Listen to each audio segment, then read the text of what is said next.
नमस्कार, मैं कीर्ति और मैं आप सभी का स्वागत करती हूं आपके अपने चैनल भिवानी हलचल पर। तो आइए नजर डालते हैं आज की मुख्य खबरों पर।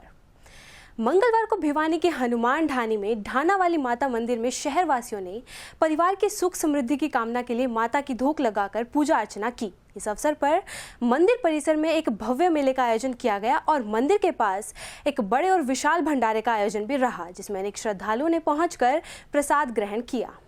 हनुमान ढाणी में ढाना वाली माता मंदिर में रात को 12 बजे के बाद से ही माता की धोख लगाने के लिए श्रद्धालु मंदिर में पहुंचना शुरू हो जाते हैं और माता की पूजा अर्चना करते हैं। ऐसी मान्यता है कि जो भी भक्त सच्चे मन से मां के दरबार में आकर अपनी मनोकामना मांगता है, मां उसे पूरा करती है। मंदिर में पूजा करने के लिए श्रद्धालु माता को पूड़े का भोग लगाते हैं और इसके साथ साथ माता को बूंदी और पताशे का भोग भी लगाया जाता है। इस अवसर पर मंदिर के पास एक बड़े विशाल भंडारे का आयोजन भी किया गया, जिसमें 10 से 12 हज़ार श्रद्धालु माता का प्रसाद ग्रहण करते हैं। इस बारे में महंत चरणदास महाराज ने बताया कि हनुमान ढाणी में स्थित मंदिर में पूरे फाल्गुन के महीने में भक्त आते हैं, माता के मंदिर में और हनुमान झोड़ी धाम मंदिर में पूजा अर्चना करते हैं और माता को भोग लगाते हैं। वहीं इस अवसर पर पहुंचे श्रद्धालुओं ने कहा कि माता सभी भक्तों की मनोकामनाएं पूरी करती है। बाकी मेला लगता है और यहाँ पे कूड़े चढ़ते हैं। हर भिवानी की हर जनता यहाँ पे आती है धोख लगाने के लिए। माँ इनका आशीर्वाद देती है, इनकी मनोकामनाएं पूर्ण होती है। ये शीतला माता मंगलवारी माता है और यहाँ सबसे पहले यहीं पे धोख लगती है, उसके बाद बुधवारी माता, फिर विश्ववारी माता की धोख लगती है और ये गुड़गांव वाली माता है। और पहले कई सालों से यहाँ धोख लगती है। पहले ढाना लगती थी लाडनपुर, अब यहाँ स्थान बन गया है, यहाँ पे दूसरा। और बाबा की कृपा से सही है, माता की दया से। यहाँ ये मंगलवारी माता धोखने आए हैं, अपने घर से पूड़े बना के लाते हैं। यहाँ पे जो है ना धोख मारते हैं, सब मिलके पूड़े खाते हैं। यहाँ भंडारा भी लगता है हर साल। होली के बाद मंगलवार के दिन ये प्रोग्राम होता है, बहुत बढ़िया मेला भरता है और सबकी मनोकामना पूरी होती है। पूरा 1 महीने तक ये कार्यक्रम चलने वाला है। आज का जो हमारे ढाणे वाली माता है, माँ संतोषी माता है, उसके नाम से 2 धोख लगते हैं मंगलवारी माता का।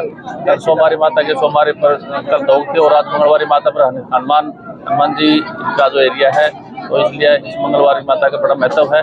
तो अपने आप में हर माता बहन कहीं न कहीं अपने अरदास मांगती है, बच्चों के लिए कामना करती है और यहाँ धोख लगा करके सब यहाँ प्रसाद लेते हैं। ये हनुमान ढाणी के हमारे बड़े लोग भी हैं, मोदी लोग भी हैं और बच्चों के द्वारा ये पूरा कार्यक्रम जो किया गया है, सबको प्रसाद, सबको सम्मान के साथ प्रसाद करवा रहे हैं, हर माता का आशीर्वाद लेते जा रहे हैं। मंगलवार को हरियाणा के कृषि मंत्री जेपी दलाल ने भिवानी स्थित अपने आवास पर लोगों की समस्याएं सुनी व संबंधित अधिकारियों को जल्द समाधान के निर्देश दिए। इस अवसर पर कृषि मंत्री जेपी दलाल ने राहुल गांधी के बयानबाजी पर पलटवार किया व आरोप लगाया कि कांग्रेस सत्ता पाने के लिए देश का अपमान करने या गिरवी रखने को भी तैयार है।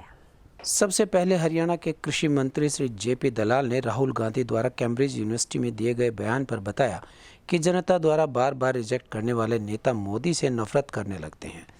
अब वो प्रधानमंत्री श्री नरेंद्र मोदी के साथ देश के खिलाफ बोलने लगते हैं। अब ऐसे नेताओं को इतनी बड़ी पार्टी का नेतृत्व करने का अधिकार ही नहीं है। वहीं हिडनबर्ग की रिपोर्ट मामले में जेपीसी की मांग को लेकर चंडीगढ़ में कांग्रेस के प्रदर्शन पर जेपी दलाल ने कहा कि ये विदेशी ताकतों से मिलकर षड्यंत्र से सत्ता पाना चाहते हैं। उन्होंने कहा कि कांग्रेस अब सत्ता पाने के लिए देश का अपमान करने या देश गिरवी रखने पर तैयार हो गई है। वहीं ईडी व सीबीआई उसी पर कार्यवाही करेगा जो गलत काम करता है। उन्होंने कहा कि विपक्ष के नेताओं ने सत्ता में रहते घपले कर जो धन कमाया वो देश का है और वो वापस देश को ही मिलना चाहिए। इस दौरान कृषि मंत्री जेपी दलाल ने कहा कि हिसार व चरखी दादरी में लगे पशु प्रदर्शनी मेलों से किसानों व पशु पालकों को काफ़ी फायदा पहुंचा है। नहीं, ऐसा है कि विपक्ष ये कहता है कि वे टीवी पे देखते रहते हैं कि जो विपक्ष के नेताओं पर ईडी और सीबीआई ज़्यादा कार्रवाई कर रही है, भारतीय जनता पार्टी के नेताओं पर नहीं कर रही। जब भारतीय जनता पार्टी के नेता कोई अपराध नहीं करेंगे, कोई भ्रष्टाचार नहीं करेंगे, तो उनको सीबीआई क्यों आएगी? जिसने जो किया है कानून उसी पे काम करेगा। और ये सारा देश जानता है कि उनके शासन के दौरान में किस तरह के उन्होंने घपले किए थे। आज जवाब तो देश को देना ही पड़ेगा। और जो उन्होंने गलत तरीक़ों के द्वारा जो संपत्ति हासिल की है वो देश की संपत्ति है, वो वापस होनी ही चाहिए। देखिए, हमारी सरकार पूरी तरह से किसान के लिए, पशुपालक के लिए समर्पित है और दोनों मेले जो लगे हिसार में एक चरखीदादरी में बहुत ज़बरदस्त कामयाब रहे, लाखों की संख्या में किसान आए और हम अपने आप को सौभाग्यशाली समझते हैं कि किसानों की सेवा करने का हमें मौका मिला और खुश होकर के किसान गए हैं। सब ने अपने सर्वश्रेष्ठ पशुधन का प्रदर्शन किया है और दूसरे किसानों को भी इससे प्रोत्साहन। ऐसा है कि भावांतर योजना के अंदर कहीं न कहीं शिकायत आई है कि कुछ आदमियों ने गलत गिरदावरी कराई है। ऐसा हमारे संज्ञान में आता है तो हम तुरंत FIR भी दर्ज करते हैं, कार्रवाई भी करते हैं। करीबन 3.25 लाख की आबादी वाले भिवानी शहर को अब नई सौगात मिलने वाली है। शहर में काफी लंबे समय से छात्राओं के लिए स्कूल की मांग थी, लेकिन अब इंतजार खत्म हो चुका है। स्थानीय शहीद भगत सिंह चौक के पास 2.5 एकड़ में स्कूल का 3 मंजिला नया भवन बनकर तैयार हो चुका है, जिसमें नए सेशन से कक्षाएं लगनी शुरू होंगी। शहीद भगत सिंह चौक के नज़दीक राजकीय कन्या वरिष्ठ माध्यमिक विद्यालय का नया भवन बनकर तैयार है और इसी सेशन में यहाँ कक्षाएं शुरू हो जाएंगी। यह कहना था भिवानी के जिला शिक्षा अधिकारी श्री राम अवतार शर्मा का।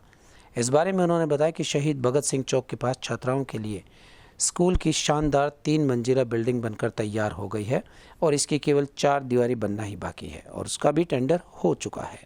उन्होंने कहा कि 4 दीवारी का काम तो होता रहेगा, इसी नए सेशन से कन्या स्कूल को शिफ्ट कर दिया जाएगा और 1ली से 12वीं तक की कक्षाएं नई बिल्डिंग में शुरू हो जाएंगी। बिल्डिंग नई बनी है भगत सिंह चौक के ऊपर, जो हमारा Lord government senior secondary school girls का है, उसकी नई बिल्डिंग बनी है और हमने टेक ओवर कर ली है विभाग ने।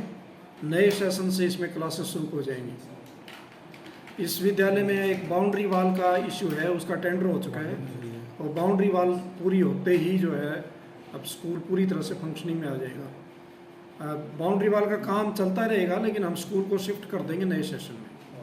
अभी पुरानी बिल्डिंग है, उसके अंदर स्कूल चल रहा है, तो लेकिन नए सेशन से हम पूरी सभी क्लासें 1ली से लेकर 12वीं तक, हमारे पास ये 3 मंजिल की बिल्डिंग बनी है। शानदार बिल्डिंग है भगत सिंह चौक पर government girls senior secondary school की, वो संचालित।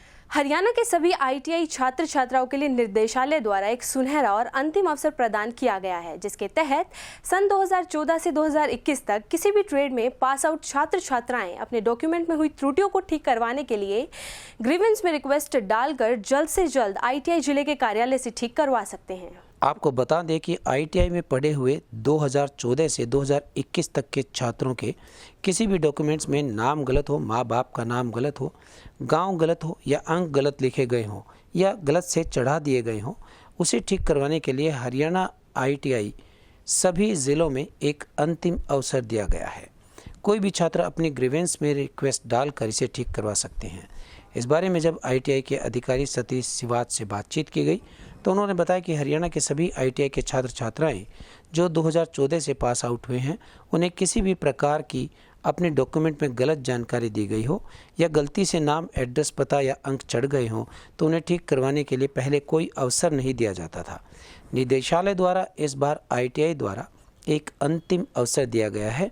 इसमें बच्चे अपने डॉक्यूमेंट्स में किसी भी प्रकार की गलत जानकारी उसको ठीक करवाने के लिए ग्रीवेंस में अपनी रिक्वेस्ट डालकर जल्द से जल्द ITI के ज़िले कार्यालय के माध्यम से ठीक करवा सकते हैं और बच्चों के डॉक्यूमेंट्स जल्द से जल्द ठीक करके उनके घर पर भी भेज दिए जाएंगे।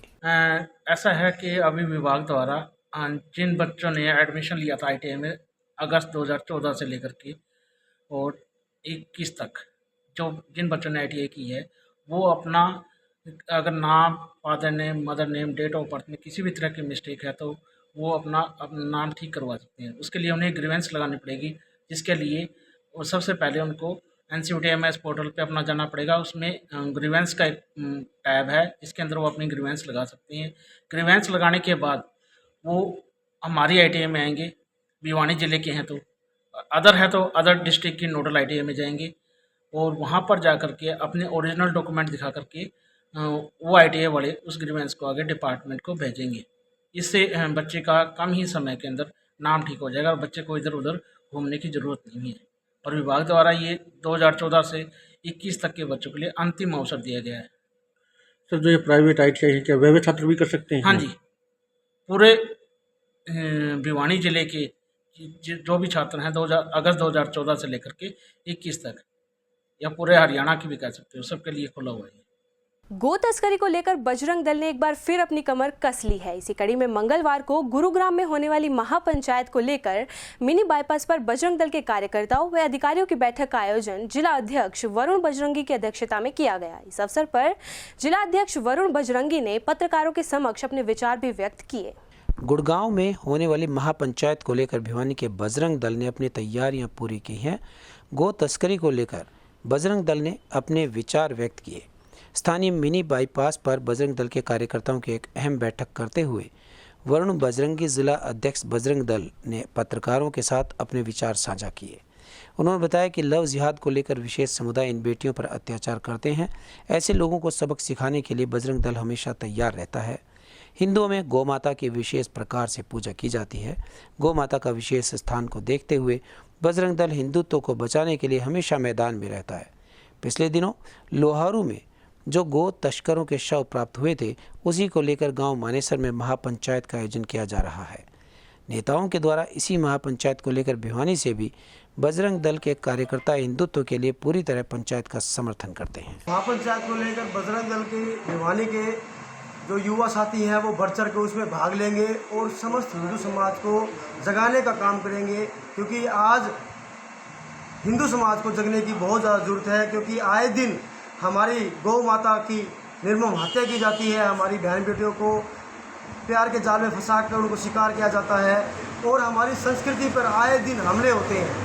हमारे मठ मंदिरों के ऊपर लेकर हमारी जो आस्था है उसको लेकर आए दिन उस पर हमले हो रहे हैं। इन चीज़ों को सबको लेकर बजरंग दल अग्रसर है और हिंदू महापंचायत के लिए इसमें बढ़ चढ़ कर भाग ले बिल्कुल होगा। अभी गत दिनों हमने भिवानी में हिंदू महापंचायत की थी और अभी जैसे ही केंद्र से कोई सूचना आएगी तो भिवानी के अंदर भी हम पुनः कोई ऐसा कार्यक्रम करने की विचार करेंगे और उसके लिए हम पुरजोर तैयारी करेंगे। मंगलवार को भिवानी सीआईए स्टाफ प्रथम ने गांव बड़ाला के निकट व्यापारियों से लाखों रुपए की नकदी व चांदी की लूटपाट को अंजाम देने वाले 5 आरोपियों को गिरफ्तार करने में बड़ी सफलता हासिल की। यह जानकारी सीआईए स्टाफ प्रथम के उप निरीक्षक विशेष कुमार ने मामले का बड़ा खुलासा करते हुए दी। भिवानी के गांव बड़ाला के निकट व्यापारी से लाखों रुपए की नकदी की लूटपाट करने वाले और चांदी लूटने वाले 5 आरोपियों को सीआईए स्टाफ प्रथम की टीम ने गिरफ्तार कर लिया और इस मामले में बड़ा खुलासा किया। वहीं इस मामले में पुलिस ने 5 आरोपियों को गिरफ्तार कर लिया और उनसे रिकवरी भी की है।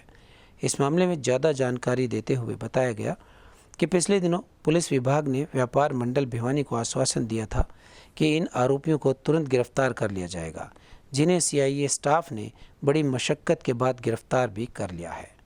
विशेष जानकारी अधिकारियों द्वारा दी गई। दरअसल 2 मार्च को एक जीएच भिवानी से हमें रुक्का प्राप्त हुआ था कि एक देवेंद्र सनोफ जगन्नाथ बड़ाला का रहने वाला है, जो वो दाखिल है भिवानी में चोटों के कारण। तो जिस पर पुलिस सदर थाना का में रुक्का प्राप्त हुआ था, तो वहाँ पुलिस गई मौके पे जीएच भिवानी में पहुंचकर उसके बयान अंकित किए, जिसने बतलाया कि उसने एक अपनी ज्वेलरी की शॉप कर रखी है देवेंद्र सनोफ जगन्नाथ में, मयंक ज्वेलर्स के नाम पे जैन चौक भिवानी में। और वो रूटीन में अपने शाम के टाइम दुकान को बंद करके अपने घर पर जाता था। उस एक मार्च को भी वो डेली की तरह अपनी दुकान क्लोज करके और कुछ ज्वेलरी जो उसकी दुकान की होती है और कुछ कैश लेके अपनी स्कूटी पर उसके गांव का एक व्यक्ति था नंतराम, उसके साथ बैठ के अपने घर जा रहा था। तो सांगा से थोड़ी दूर निकला था, तभी उसने बताया कि 2 मोटरसाइकिल पर व्यक्ति आए, करीब 5-6 व्यक्ति थे और उन्होंने पीछे बैठे जो अंतराम था उसको डंडा मारा। वो गिर गया और थोड़ी दूर आगे उसके आगे बाइक लगा दी, जिससे उसकी स्कूटी गिर गई और उन्होंने डंडों से चोट मारी उसको। और उसकी स्कूटी में जो कैश था और जो जेवरात थे सोने और चांदी को लेके भाग गए। उसने करीबन 3.25 किलो के राउंड चांदी थी, कुछ सोने का करीब 1 तोला सोना था, 3,75,000 रुपये कैश उसने बताया था। तो मौके पर हमारी सीआईए टीम भी गई थी। एसपी साहब भिवानी ने इस केस को जो ग्रेविटी को ध्यान में रखते हुए जल्दी से जल्दी जिन्होंने इस घटना को अंजाम दिया उनको गिरफ्तार करने के लिए दिशा निर्देश दिए थे। तो हमने सीआईए भिवानी की भी एक टीम बनाई थी और सदर थाना में भी एक टीम बनी थी। तो सीआईए भिवानी की टीम ने वहां पर जो वारदात थी उसके नियर बाई जो भी सीसीटीवी कैमरास वगैरह लगे थे उनकी छानबीन की। दोबारा से जो आई विटनेस वगैरह थे उनके भी स्टेटमेंट लिखी तो इस दौरान हमें एक रवि जो बडाला का रहने वाला है उसका इस घटना में शामिल होने बारे पता चला। तो फिर उसके बाद सीआईए टीम ने रवि को अरेस्ट किया, उससे पूछताछ की है। उसने बतलाया कि पूछताछ में हम टोटल वारदात में 5 लोग थे और उसकी पूछताछ के आधार पर हमने और जो बाकी 4 लोग थे उनको भी अरेस्ट किया है। और अरेस्ट करने के बाद उनसे जो मोटरसाइकिल 2 थी उन मोटरसाइकिल को रिकवर किया है। इनको कोर्ट में पेश करके 1 दिन का रिमांड लिया है। रिमांड के दौरान उन्होंने जो बतलाया था कि जो कैश और जेवरात थे उन्होंने आपस में अपने बांट लिए थे। तो रवि इसमें टोटल 5 लोग शामिल है। तो रवि और मोहित से हमने जो उनके हिस्से में आए थे वो रिकवरी भी की है। बाकी रिकवरी अभी जल्दी कर ली जाएगी। करीबन इंडिविजुअल जो हिस्से में आए थे उन्होंने कुछ खर्च वगैरह कर दिए, बाकी बचे हुए रुपये हम कर रहे हैं रिकवर। नियर अबाउट ज्वेलरी है वो कंप्लीट रिकवर हो जाए। अच्छा, दरअसल ये बिल्कुल अभी तक जो हमने क्रिमिनल रिकॉर्ड इनका देखा है तो इनकी पहली वारदात है। रिकॉर्ड में भी कोई क्रिमिनल बैकग्राउंड नहीं है। सभी 20 से 25 साल के बीच के एज के लड़के हैं। खबरों का सिलसिला यूं ही जारी रहेगा। मुझे और भिवानी हलचल की टीम को दीजिए इजाजत और बने रहिए आपके अपने चैनल भिवानी हलचल के साथ।